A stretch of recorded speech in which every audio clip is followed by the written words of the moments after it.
দেখো আজকে তোমাদের শুরু করব PMKSY। এই পি ফর প্রধান, এম ফর মন্ত্রী, কি কে ফর কৃষি, আর এস ফর সম্পদ, আর ওয়াই ফর যোজনা, অর্থাৎ প্রধানমন্ত্রী কিষাণ সম্পদ যোজনা। এখানে হবে কিষাণ, কৃষি নয় কিষাণ, তাহলে প্রধানমন্ত্রী কিষাণ সম্পদ যোজনা। তো এই জিনিসটা কি? এটা হচ্ছে একটা আমব্রেলা স্কিম। আমব্রেলা স্কিম কি?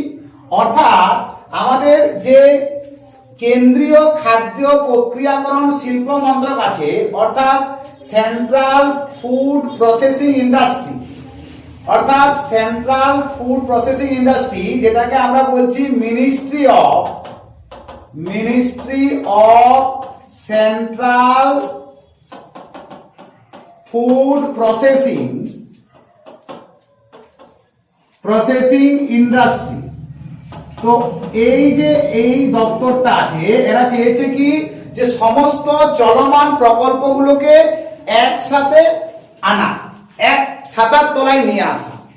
এটাই হচ্ছে যে MOFPI, এর মানে যে ministry of food processing industry. তো এরা কি করেছে যে সমস্ত প্রকল্পগুলোকে একটা ছাতার তলায় আনার চেষ্টা করেছে। এই ছাতা প্রকল্পটার নাম হচ্ছে কি PMKSY। তো এই ছাতা প্রকল্প জিনিসটা কি? যেমন ধরো একজন চাষি চাষ করলো, কি চাষ করলো? টমেটো চাষ করলো। এখন এই টমেটোটা যদি আমাদের কোনো দালাল মাঝখানে না রেখে ডাইরেক্ট যদি কোনো জায়গায় বিক্রি করা যায়, তাহলে চাষি দাম পাবে। তার জন্য কৃষিকে সহায়তা করে এই প্রকল্পটা। 2 নম্বর হচ্ছে প্রক্রিয়াকরণে আধুনিকীকরণ। ধরো কোনো একটা জায়গায় যে টমেটোটা এখানে চাষ হলো, সেই টমেটোটা দাম তখনই থাকবে সেই টমেটোটার পাশে যদি কোনো একটা সস কারখানা থাকে, তাহলে কি হবে? সেই সসটা অনেকদিন থাকবে, কিন্তু টমেটো তোমার কয়েকদিনের মধ্যে পচে যাওয়ার সম্ভাবনা থাকবে। তাহলে কি হবে? তাকে প্রসেস করে তার দাম বাড়িয়ে তাকে দীর্ঘদিন রাখা বা তার মূল্যকে আরো বাড়ানো। তাহলে এই কাজগুলো করে কে? এই PMKSY। আর কি? কৃষিজাত পণ্যের অপচয় হ্রাস করা, অর্থাৎ আমরা যে কৃষিজাত পণ্যটা করছি সেটা যদি আমরা বিভিন্ন প্রকার প্রোডাক্ট তৈরি করে তারপর যদি সেটাকে বাজারজাত করি, তাহলে সেটা অনেকদিন থাকবে। আজকে দেখো জ্যাম, জেলি এগুলো সব তৈরি হচ্ছে। এই সকল প্রকল্পগুলোকে একসাথে নিয়ে এসছে কে? PMKSY। এবং এই PMKSY এর টাকাতেই আমাদের অনেক সময় কি হয়, বিভিন্ন ফুড প্রসেসিং ইন্ডাস্ট্রি, বিভিন্ন ফুড পার্ক গুলো গড়ে ওঠে। এর ফলে অনেক কর্মসংস্থানও ঘটে। ধরো কোনো একটা গ্রামে যদি কোনো একটা ফুড প্রসেসিং ইন্ডাস্ট্রি গড়ে ওঠে, তাহলে সেখানে প্রচুর মানুষ সেখানে কিন্তু কি হবে? কাজ পাবে, তাই তো? আর এই যে সম্পদ, এই জায়গাটা কি? এটা হচ্ছে দেখো কৃষি সামুদ্রিক প্রক্রিয়াকরণ, অর্থাৎ অ্যাগ্রো মেরাইন প্রসেসিং এবং কৃষি প্রক্রিয়াকরণ ক্লাস্টারগুলির যে উন্নয়ন, একসাথে উন্নয়ন হবে। অর্থাৎ কৃষি সামুদ্রিক প্রক্রিয়াকরণ, যেটাকে আমরা বলছি অ্যাগ্রো মেরাইন প্রসেসিং ইন্ডাস্ট্রি, এবং কৃষি প্রক্রিয়াকরণ যে ক্লাস্টারগুলো আছে, সমস্ত যে পদগুলো আছে, সেগুলোকে একসাথে নিচ্ছে কে? এই সম্পদ। এরপর দেখো আসছি পরবর্তী অংশে KCC বা কিষাণ ক্রেডিট স্কিম। এই কিষাণ ক্রেডিট স্কিমটা কি? কিষাণ ক্রেডিট স্কিমটা কি? তো কিষাণ ক্রেডিট স্কিমটা হচ্ছে, এটা মনে রাখবে যে 1998 সালের আগস্ট মাসে শুরু করা হয়। কোনটা? এই প্রকল্পটা। এর উদ্দেশ্য হচ্ছে যে চাষ যখন হবে, যে চাষের যে মরশুম, যেমন ধরো ধানের মরশুম বা ধরো আলুর মরশুম, সেই মরশুমে কি করা হবে? সময় মতো কৃষককে ঋণ দেওয়া হবে। সেটা হচ্ছে স্বল্প মেয়াদী ঋণ, অর্থাৎ স্বল্প মেয়াদী তাকে ঋণ দেওয়া হবে। এবং এই ঋণটা কিভাবে দেওয়া হবে? যাকে যত ইচ্ছা দেওয়া হবে বা যে যত চাইবে তাকে ততই দেওয়া হবে না। ঋণটা দেওয়া হবে তোমার জমির মাপটা কতটা, তোমার জমির পরিমাণ কতটা, এবং তুমি যে আগে কোনো ঋণ নিয়েছো সেটা পরিশোধ করেছো কিনা, এই দুটো বিষয়ের উপর ভিত্তি করে তোমার কি হবে? ঋণ দেওয়া হবে। এবং মনে রাখবে, ঋণটা কে দেবে?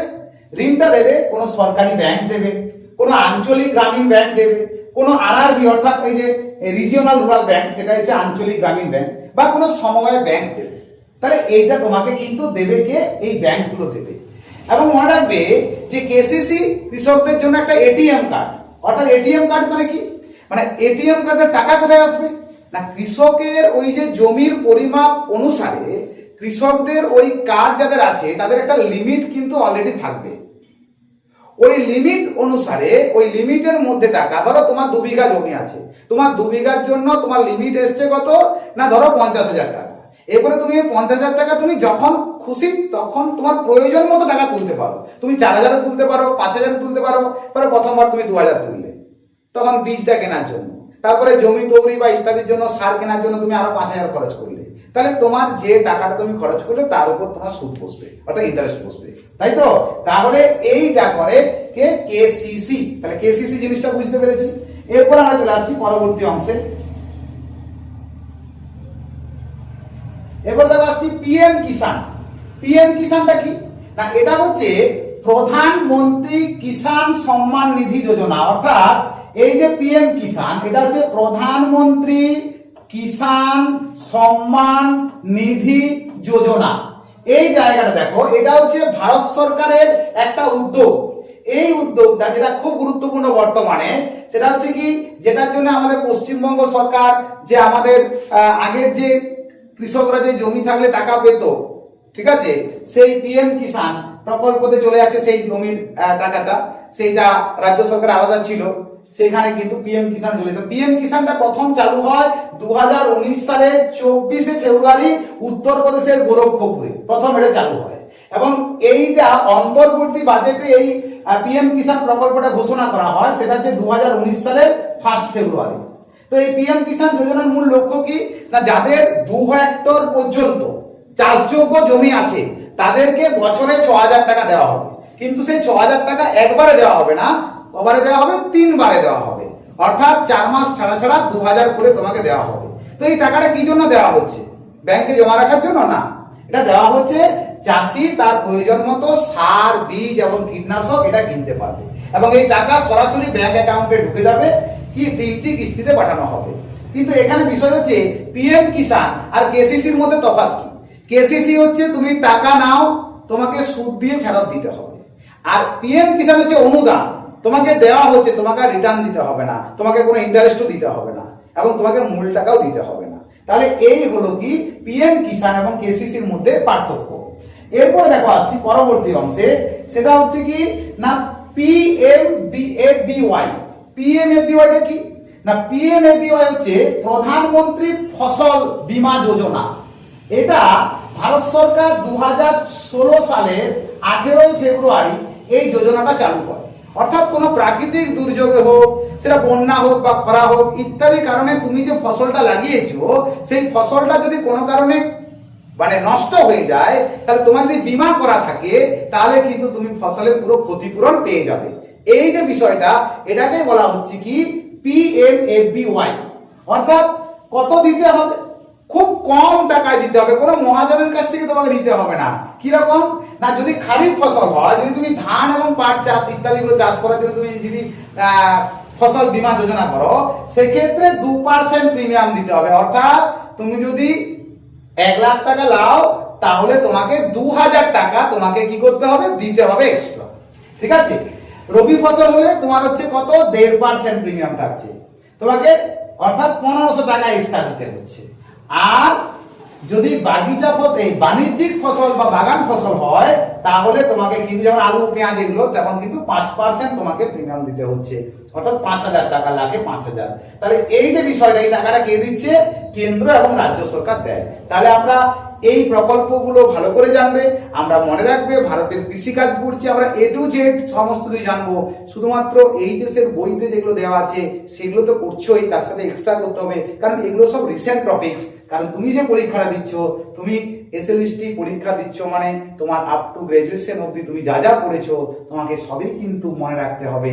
কারণ কোশ্চেন প্যাটার্ন তোমার যেমনই আসুক, তোমাকে মনে রাখতে হবে আমার এই 2 বছরে যদি চাকরি হয়তো হলো, না হলে আমাকে ব্যবসা বা অন্য কোনো জীবিকার পথ খুঁজে নিতে হবে। তাই জন্য আমি তোমাদেরকে বলবো যে এমন ভাবে পড়ো যেন একটু কোনো জায়গা গাফিলতি না থাকে। আমি তোমাদের সেই জায়গা দেব, সমস্ত তথ্য দেব, তোমাদেরকে মনে রাখতে হবে, পুরো বিষয়কে বুঝিয়ে দেব, এই জায়গাটা মাথায় রাখতে হবে। এরপরে দেখো এখান থেকে আমরা দেখি প্রশ্নগুলো আসে। এবার যদি আমরা প্রশ্নগুলোতে যাই, তাহলে আমরা দেখতে পাবো এই জায়গায় দেখো কিরকম প্রশ্ন আসতে পারে। এরকম প্রশ্ন, এই যে সম্পদক এর মূল কাজ কি, তাহলে আমরা বুঝতে পারছি যে কৃষি সামুদ্রিক প্রক্রিয়াকরণ ও কৃষি প্রক্রিয়াকরণ ক্লাস্টার উন্নয়ন। দেখো পিএমকেএসওয়াই এর 3টি মূল উদ্দেশ্যের মধ্যে কোনটি নেই, কোনটি নয়?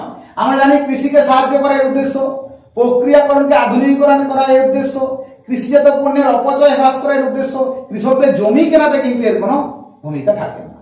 তারপরে দেখো কেসিসি যোজনা কবে চালু হয়, অর্থাৎ কিষাণ ক্রেডিট কার্ড কত সালে চালু হয় না, যে কার্ড কিসের ভিত্তিতে দেওয়া হয়, দেখো জমির পরিমাণ এবং আগের ঋণ সময় মতো শোধ হয়েছে কিনা তার উপর ভিত্তি করে দেওয়া হয়। পিএম কিষাণ যোজনা কবে কোথায় চালু হয়, তোমার মনে রাখবে এই যে উত্তরপ্রদেশের গোরখপুর 2019 সাল।